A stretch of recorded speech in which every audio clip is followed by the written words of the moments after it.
Hi friends. Now, sometimes I see something in the media that I just feel is not right and somebody should say something about it. And when it's about investing, I feel pretty passionately about it myself, as you might guess.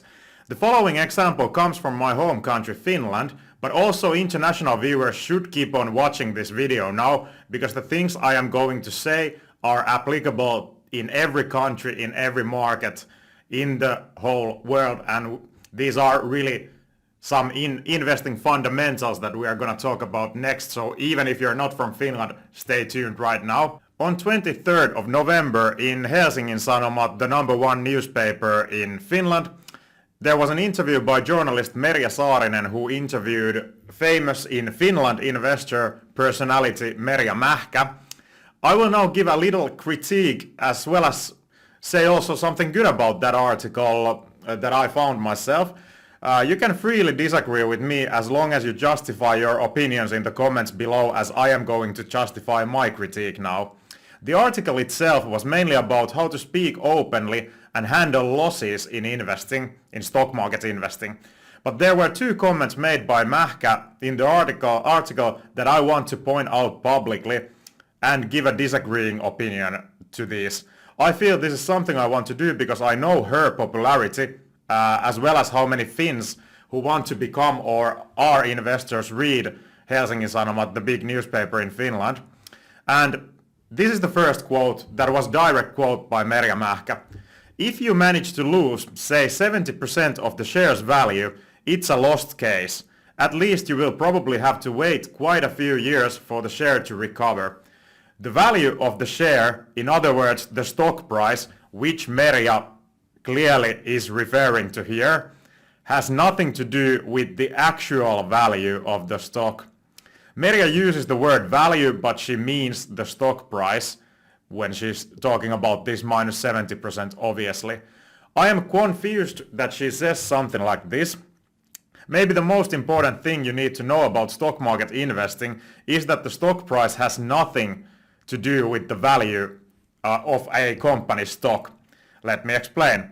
Stock price is most of the time decided by crazy Mr. Market, who is either most of the time manic or depressed. This is the one single thing that anyone who has read Benjamin Graham's Intelligent Investor must know and understand by heart. Investor determines the value of a stock, which is a small piece of a real company with valuation method. When investor has arrived to the fair value estimation of what he or she thinks is the stock's fair value and has taken into account margin of safety, after that it is time to see what the batshit crazy Mr. Market thinks in the today's value for a company stock. To simplify, if the stock price is higher than your valuation, you don't buy the stock. And if vice versa, you buy it. A value investor lives to take advantage of the manic, depressive Mr. Market. That is only thing there is actually. So no, Merja, it has absolutely no relevance to investing how much a stock has gone down in price. In silo, this info is completely irrelevant. You need to compare it to your fair value estimation and then decide if the outlook for your company has changed fundamentally, or is this just Mr. Market doing crazy stuff as he usually does. And if it is just Mr. Market being crazy, doing his crazy stuff, this has nothing to do with the future potential of a company. Saying if you manage to lose, say, 70% of the share's value, it's a lost case. At least you will probably have to wait quite a few years for the share to recover, is, in my opinion, at best misleading. Now, in September 2021, Meta stock hit almost $380 per share, and minus 76% later, it went under $100 in 2022 November. Now, in November 2023, this month, only a year later, Meta is up plus 270% and is worth $340 per share. So no, Meta was not lost case after minus 76% drop in share price. In summary, fundamental changes in your company's operations obviously require you to change your valuation. But the changes need to be truly profound and truly fundamental. Just seeing stock price decline minus 70% on short-term analyst estimates or whatever is not fundamental. It's a chance to buy more of Meta, if anything. So Merja, you simply cannot say that minus 70% is a lost case, and by saying that imply that one should sell the stock, which you definitely were implying here in the article. It is also important to think about what the share savings account will actually be used for. If, for example, you only focus on dividend stocks in a stock savings account, it is easier to live with losses. You don't necessarily have to think about selling when it comes to stable companies, which in any case bring a dividend stream. To be precise now, this quote from the article was not a direct quote by Merja Mähkä, so I am not sure how the journalist who wrote the article has come to write this, but nevertheless, it is in the article like this, and now we are going to talk about this sentence too. Again, I get what Merja maybe a little bit awkwardly tries to say here, but this text turns to misleading again. Firstly, it is pretty populistic to label vaguely and randomly any company paying dividend in any industry as stable. Before Netflix, Blockbusters probably could have been a stable dividend-paying company before Netflix wiped their business out of this world. No industry is safe from innovations or competition in the end, and what has been a stable dividend payer can either die, as in the case of Blockbusters, or get into so big troubles that dividend is cut or deleted completely. Which leads me to the second teaching of this video. Some people seem to think dividends equal quality company. Now listen very carefully. Dividends have nothing to do with quality. In fact, dividends are the third best way to reward shareholders. The best way is to reinvest cash flows to grow the existing company, or maybe pay down the debt if the company has debt. Second best thing is to buy back company's own shares and thus increase the value of remaining shares. And only third best is paying dividend. Buybacks are more effective way due to tax benefits than dividends, in case someone wondered here. So yes, in my humble opinion, sometimes there are no wise investments for a company to do, and no debt to pay down, for example, and the management feels that their own stock is overvalued, as any investor. Also, the management needs to know if their company is undervalued or overvalued. In this case, you shouldn't do buybacks. Then in fact, it is the situation where paying dividend is the best option. But to imply that you can base your investment decisions to companies' history of paying dividends, something again Merja definitely is suggesting here in the article, maybe together with the journalist or not, this is simply wrong and will end up in bad investing results. Never think paying dividends means quality.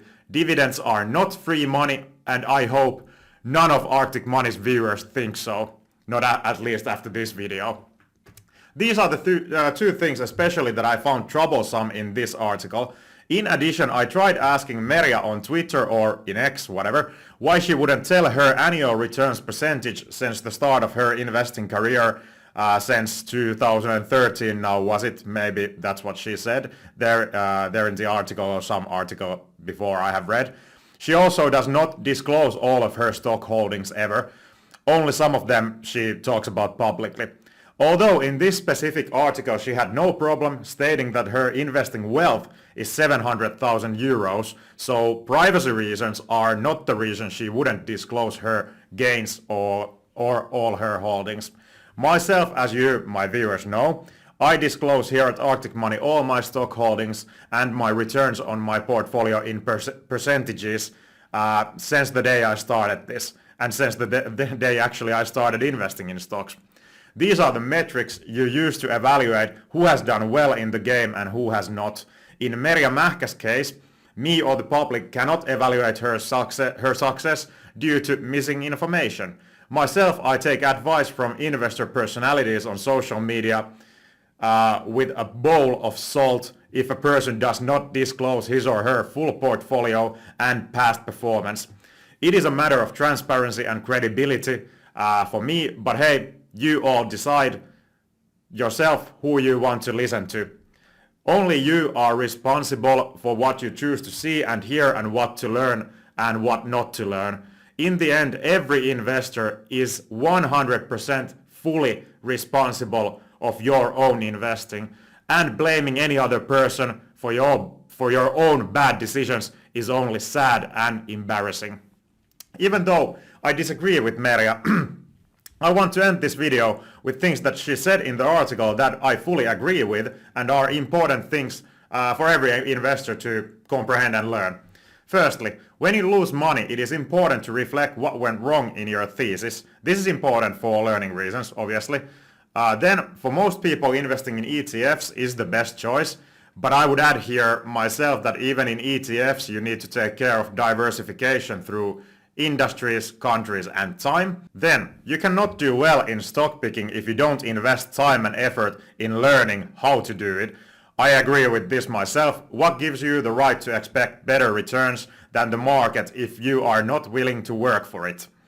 Investing is not different from graduating from business school or playing football. Sure, talent and right mental or physical capabilities are needed, but most of the time it is the one who works the hardest that succeeds the best, in my opinion.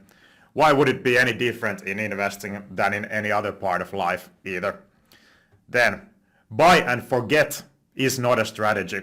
And I want to add that it has worked for some because of 10 years of zero interest rates, but guess what?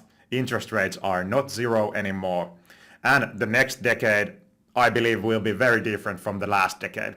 Stocks only go up has been the last 10 years, but I shit you not, there have been periods in history when indices have not gone anywhere for 10 or 15 years. Most likely you will be up in the long term with index investing, but this can take, in the worst cases, for 20 years if you just lump sum invest your money in all your money in one day and the valuations were sky high. It might take 20 years before you see your returns being back zero from minus. That's what I mean. I'm not sure if all index investors truly comprehend all this, if they have only seen the world after global financial crisis and have not studied the history. And then finally, if you invest passively to ETFs, you need to keep on investing no matter what happens with the price of the index. In other words, your money. This is what was said in the article and I agree. You invest same amount every time interval and just wait. By time interval, I mean if you have decided to invest every month, then keep on investing every month. If you invest every January once a year, then keep on investing every January once a year and so forth. And if you do this, most likely you will be up after 20 or 15 years with the most highest probability, I would say. Now, what do you think of things I boldly claimed in this video and gave a little critique on the article? Do you agree or disagree? Let me know in the comments, and thanks for watching this video. Subscribe for investing content and I will see you in the next video. Bye bye!